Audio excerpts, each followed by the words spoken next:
മുൻ പ്രധാനമന്ത്രി മൻമോഹൻ സിംഗിന്റെ വിയോഗത്തെ തുടർന്ന് മാറ്റിവെച്ച കൊച്ചിൻ കാർണിവൽ റാലി ആരംഭിച്ചു. ഫോർട്ട് കൊച്ചി വെളി മൈതാനത്ത് നിന്ന് പരേഡ് ഗ്രൗണ്ടിലേക്കാണ് റാലി. കാർണിവൽ കമ്മിറ്റി ഭാരവാഹികൾ കളക്ടറെ കണ്ട് നടത്തിയ ചർച്ചയിലാണ് ആദ്യം റദ്ദ് ചെയ്ത റാലി അടക്കമുള്ള ആഘോഷ പരിപാടികൾ നടത്താൻ തീരുമാനമായത്. സുധീഷ് ഗോപാൽ അവിടെ നിന്ന് ചേരുന്നുണ്ട്. സുധീഷ്, വലിയൊരു ജനത്തിരക്ക് തന്നെയായിരിക്കും, കാരണം റോബോട്ട് ആന അടക്കമുള്ള വലിയ ആഘോഷ പരിപാടികൾ അതിനുള്ളിലുണ്ട്. കാർണിവൽ എങ്ങനെയാണ് മുന്നോട്ട് പോകുന്നത്?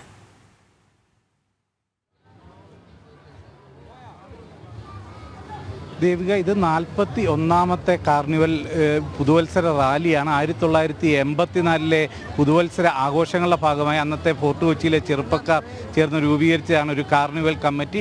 അന്നു മുതലാണ് ഈ കാർണിവലിൻ്റെ ഭാഗമായുള്ള പുതുവത്സര റാലി ആരംഭിച്ചത്. ഇത്തവണ മൻമോഹൻ സിംഗിൻ്റെ മരണത്തെ തുടർന്ന് മാറ്റിവെച്ചെങ്കിലും പിന്നീട് ജില്ലാ കളക്ടറുമായി നടത്തിയ ചർച്ചയുടെ അടിസ്ഥാനത്തിലാണ് ജനുവരി 2-ാം തീയതിയായി ഇന്ന് ഈ കാർണിവൽ റാലി സംഘടിപ്പിക്കുന്നത്. ഇന്ന് വൈകിട്ട് 5 മണിയോടെയാണ് വെളി മൈതാനത്ത് നിന്നും ഇത് ആരംഭിച്ചത്. നിരവധി പ്ലോട്ടുകൾ, അതിൽ ഏറ്റവും എടുത്തു പറയേണ്ടത് പാപ്പാഞ്ഞി കത്തിച്ചതിലൂടെ പരമകോടിയിലെത്തിയ ആ ഒരു പുതുവത്സരാഘോഷത്തിൻ്റെ ആവേശം അതിനെ മൂർധന്യത്തിലെത്തിക്കുന്നതാണ് ഇന്നത്തെ വിവിധ കലാപരിപാടികൾ. അതോടൊപ്പം തന്നെ വിവിധങ്ങളായ പരിപാടികളിലൂടെ അത് രാജഭരണകാലത്തെ ആയാലും പഴയകാല ഓർമ്മകളുമെല്ലാം തിരിച്ചു കൊണ്ടുവരുന്ന തരത്തിലുള്ള നിരവധി ദൃശ്യങ്ങളാണ് ഈ റാലിയിൽ ഉണ്ടായിരുന്നത്. അതോടൊപ്പം തന്നെ വാദ്യമേളങ്ങളുമെല്ലാം ഇഴചേർന്ന് വന്നപ്പോൾ അതൊരു വലിയ ആവേശമായി മാറുകയായിരുന്നു. ആ ആവേശത്തിൽ ഈ പുതുവത്സര ആഘോഷങ്ങളുടെ പരിസമാപ്തിയിലേക്കാണ് എത്തിക്കുന്നത്. എന്നാൽ ഇത്തവണ മാറ്റിവെച്ച കലാപരിപാടികൾ നാളെ കൂടി നടക്കുന്നുണ്ട്.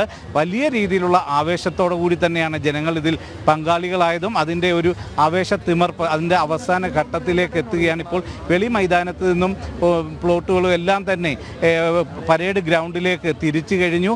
ആ രീതിയിൽ വലിയ ആവേശം പകർന്നുള്ള കാഴ്ചകൾ തന്നെയാണ് നമുക്കിവിടെ ദൃശ്യമായതും. ഇപ്പോഴും നിരവധി ആൾക്കാർ ഇവിടെ തടിച്ചുകൂടിയിട്ടുണ്ട്. ഇതിൻ്റെ ദൃശ്യങ്ങളാണ് നമ്മൾ കാണുന്നതും. വലിയ രീതിയിൽ ആവേശം പകർന്നുകൊണ്ടാണ് ഈ വർഷത്തെ പുതുവത്സര ആഘോഷങ്ങൾക്ക് കൊച്ചിയിൽ പരിസമാപ്തിയാക്കുന്നത്. അതിൻ്റെ ഒരു ദൃശ്യങ്ങൾ, അത് വലിയ കാഴ്ച, സുന്ദരമായ കാഴ്ചകൾ തന്നെയാണ് ഒരുക്കിയതും. ഇത്തരത്തിൽ ഓരോ വർഷവും നടത്തുന്ന ഈ കാർണിവലിൻ്റെ പുതുവത്സര റാലി കാണാനായി വിദേശത്ത് നിന്നടക്കം ആൾക്കാർ എത്തിച്ചേരുമായിരുന്നു. ഇത്തവണയും ആ രീതിയിൽ തന്നെ വലിയ ജനപങ്കാളിത്തമാണുള്ളത്. ദൂരദേശങ്ങളിൽ നിന്ന് പോലും ഇവിടെയൊക്കെ ഈ ദിവസം ഇന്നത്തേക്ക് മാറ്റി വെച്ചതറിഞ്ഞ് ഇന്ന് വൈകിട്ടോടെ ഇവിടെ എത്തി അതിൽ അണിചേരുന്ന കാഴ്ച തന്നെയാണ് കണ്ടത്. ഇപ്പോൾ ഇവരൊക്കെ കണ്ടു മടങ്ങുന്നതാണ്. എത്രത്തോളം സുന്ദരമായിരുന്നു ഈ പ്രാവശ്യത്തെ റാലി? എവിടുന്നാ വരുന്നത്? എല്ലാ വർഷവും വരാറുണ്ടോ? ഇല്ല, ആദ്യമായിട്ടാണ്. അങ്ങനെയാണ്, ഓരോരുത്തരും കണ്ടു മടങ്ങുകയാണ്. സുന്ദരമായിരുന്നു ഈ പ്രാവശ്യത്തെ കാഴ്ചകൾ. അതെ അതെ, ഓരോരുത്തരും ഈ കാഴ്ചകൾ ആസ്വദിച്ച് മടങ്ങുന്ന ഒരു ദൃശ്യമാണ് ഇപ്പോൾ കാണുന്നത്. ഇവിടെ നിന്ന് ഏതാണ്ട് 8 മണിയോടെയാണ്. നല്ലൊരു സന്തോഷമാണ് തന്നെ. ഇന്നലെ ഇത് പരിപാടി ഉള്ളത്, 2-ാം തീയതി വന്നത് എല്ലാവർക്കും കാണാനൊത്ത്. അതുതന്നെയാണ് ഓരോരുത്തരായി വന്ന് മടങ്ങുന്ന കാഴ്ച. അത് ഇപ്പോൾ പോലീസ് പരേഡ് ഗ്രൗണ്ടിലേക്ക് ഇത് എത്തിച്ചേരാൻ സമയങ്ങളെടുക്കുമെങ്കിൽ പോലും ആ ദൃശ്യങ്ങൾ തുടക്കം മുതൽ തന്നെ കണ്ട് എല്ലാ ദൃശ്യങ്ങളും കണ്ട് ആസ്വദിച്ച് മടങ്ങുന്നതിൻ്റെ ഒരു സന്തോഷമാണ് ഓരോരുത്തരും കാണാൻ കഴിയുന്നതും. ദേവിക, ശരി സുധീഷ്, കൃത്യമായ നിയന്ത്രണങ്ങൾ അവിടെ ഉണ്ടെന്ന് തന്നെ വിശ്വസിക്കാൻ സാധിക്കുന്നുണ്ടല്ലോ അല്ലേ?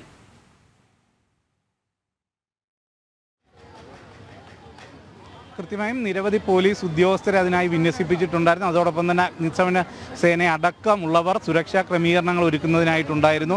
ഗതാഗത നിയന്ത്രണവുമുണ്ട്. ഈ ഭാഗത്തൂടെ ഈ തിരക്കുമെല്ലാം കാരണം ഇവിടെ നിന്നും മാറി മാത്രമേ വാഹനങ്ങളുടെ പാർക്കിംഗ് അടക്കം അനുവദിച്ചിരുന്നുള്ളൂ. നിരവധി പോലീസ് ഉദ്യോഗസ്ഥരെ വിന്യസിപ്പിച്ചുകൊണ്ട് എല്ലാം ക്രമസമാധാനപരമായി തന്നെ പൂർത്തീകരിക്കാനുള്ള എല്ലാ സംവിധാനങ്ങളും ഒരുക്കിയിരുന്നു എന്ന് തന്നെ വേണം പറയാൻ.